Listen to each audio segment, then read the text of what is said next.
All we must do is complete the mission. AIKODE. Ooh, that's a new one?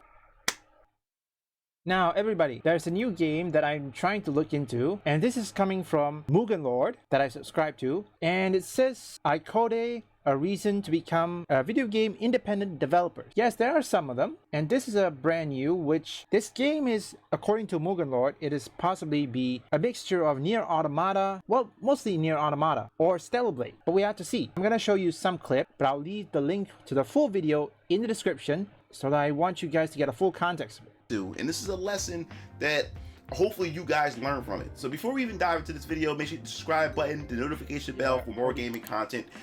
Gave their opinions on it, and the name of the game is called AIKODE, and they pretty much give you a synopsis of the story and what can you expect so far in terms of its gameplay. And I've already seen tons of gameplay trailers to it.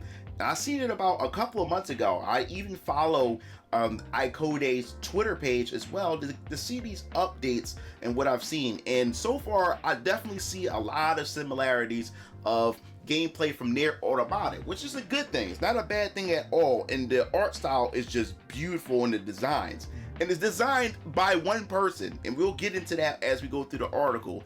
So, AIKODE is an immersive action. I will link the full video in the description. Developed by one person, something we need. So far, at this time, many video game companies, they're losing money. And they keep on blaming the fans, which doesn't help their situation at all. It keeps getting worse. And if you don't know, recently, Suicide Squad just lost $200 million revenue. Yet, the Hogwarts Legacy is being shoved or perhaps swept aside because, according to Warner Brothers, that game doesn't sell like Call of Duty numbers or anything, I don't know. So they decided to pivot from single player to live service, which is a bad idea. And right now, as we all know, Microsoft, well, Xbox, they just shut down a few studios, Arcane Austin and Tango, which, if you don't know, well, Arcane, I think some people doesn't care because of Redfall. But Tango is something people adore, and that is the developer of Evil Within and Hi-Fi Rush. Look, I haven't exactly played that game, but I heard it is the greatest game, got win Game of the Year, if I remember correctly. I have to recheck it. I feel bad for the development team at Tango. I mean, they don't deserve to do this. But then again, according to Sarah Bond, from what I've seen, she doesn't look like she knows anything what's going on. Based on her body language, the one I saw in one of my, or perhaps one of the YouTubers that I watch, she doesn't seem to know anything. It's like she knows something is wrong, but she doesn't want to answer it. I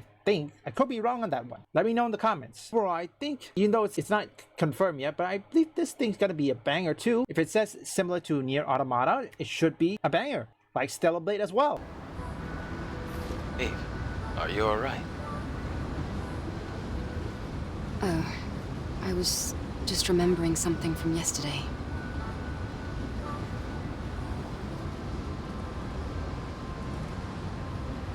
This city, it's so quiet and so lonesome. Well, that's what happens when a city becomes devoid of humanity. Eve, what are you going to do after you defeat the Alpha Naytiba? All airborne squad members exist for one sole purpose. All we must do is complete the mission. You mean the extinction of all Naytibas, right? To think that the point of your existence is to snuff out another species. No fun in that. Leave a like and subscribe, and again, if you guys have any movies, TV shows, video game, or anything you want to recommend me that are either woke or anti-woke, list it in the comments.